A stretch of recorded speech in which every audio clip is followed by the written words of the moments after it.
Hey everybody, this is Captain Muniz with Nomad Fishing, and today I'm going to go over a topic that's somewhat controversial. It's the topic of tipping as it relates to charter fishing and fishing charters, fishing guides, and that type of thing.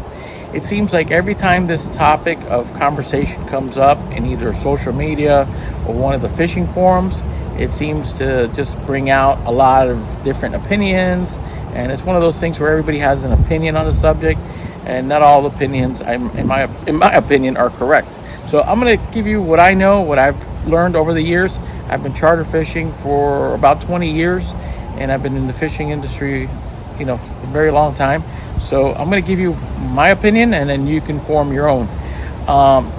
First thing about tipping in general, whether it's fishing or any other industry, is that it varies a lot from country to country and even from region to region. So if you're in South Florida, the tipping culture might be different from fishing guides in Okeechobee, fishing for bass, or fishing charters on the West Coast, or anywhere else in the country. So you have to, before anything, think about the particular area that you're in, and if you need to, maybe do some research.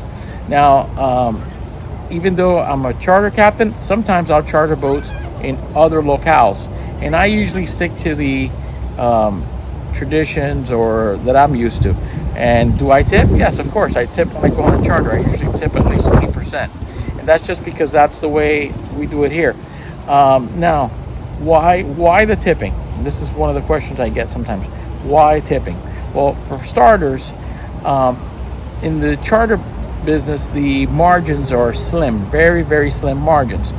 A lot of times if you go out and you have a mechanical issue with the boat, or you have a equipment failure, or you lose a fishing kite or something of that nature, you probably didn't make any money that day, because whatever money you made is going to go to repair that. So the margins are always very slim between the cost of docking, fuel, repairs, upkeep, insurance. The list goes on and on and on. The margins are very slim. So a lot of times fishing captains, guides, owners, operators, they all rely on tip money to kind of get them over the hurdle. Sometimes that's the difference between having a good day and a not so good day. The other thing is, with tipping, the thing that people don't realize is that tipping is a great way to show your appreciation. We don't kill it on every trip, and anybody that tells you that they always have a great trip is probably lying to you. Fishing can be very demanding, very difficult, and once we do a lot of things to make our customers happy and to try to, in this business you need repeat business.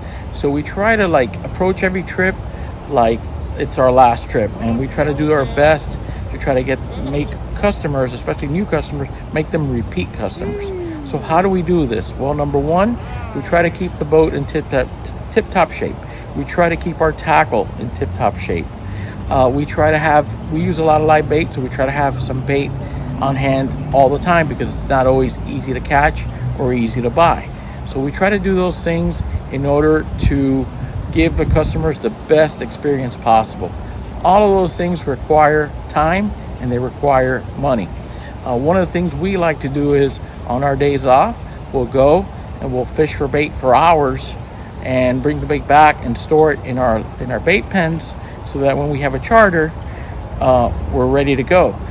Yes, we still will stop and try to catch some more bait on the way out, and that's fine, but we are not committed to that. We actually can get our trip in without having to stop and catch bait.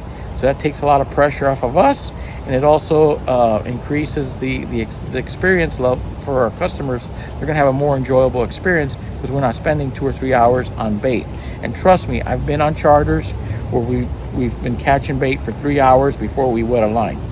Did I complain? No, because I know that's the way it is sometimes.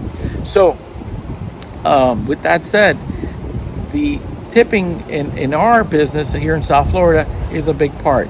Most boats expect anywhere from 15 to 20% minimum gratuity. Some captains will actually charge you at the dock before you get on the boat, and to me, I think that's a little extreme. I like to do it the customary way, which is to get paid at the end of the day. And if the customer feels like they had a really good experience, let them decide how much they want to tip you.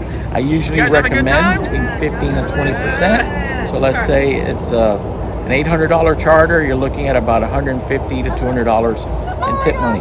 Now that money is divided many different ways. Every boat's got a different way of doing it. On my boat, we do a combination.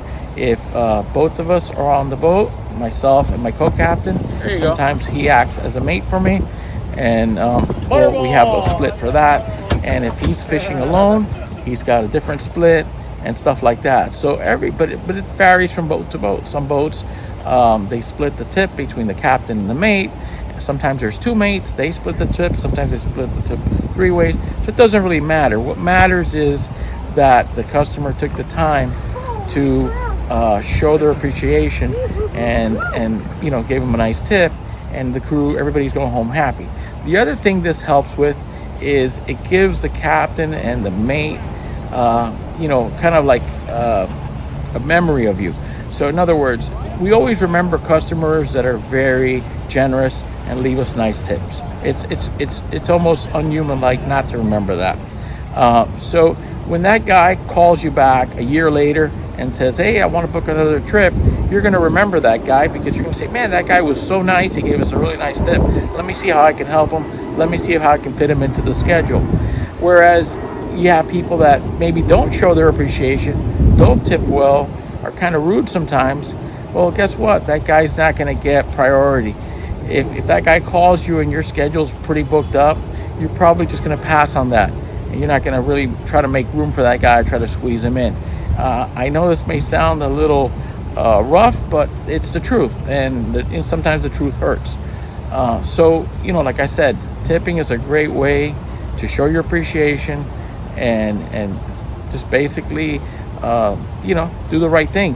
Now, like I said, it varies from place to place. If you're chartering a guide in Panama who's fishing on a panga, well, the culture there may say you only tip $50, but that's probably a generous tip there. But it just varies from place to place. So what I would recommend doing is always talk to your captain when you book the trip and say what is customary as far as tipping goes, and that's going to give you a guideline as to what to expect. I know down here in South Florida, a lot of the larger boats, they'll quote you a price on the charter and then say plus 20% for the captain. So they automatically just add it to your bill at the end of the day. Whereas, we personally don't do that like that on my boat. I don't believe in forcibly charging a tip, but I do highly recommend it. Guys, if you enjoyed the video, don't forget to hit that like button and leave your questions and comments. As always, don't forget to subscribe if you haven't already done so. And until next time, my name is Captain Muniz with Nomad Fishing.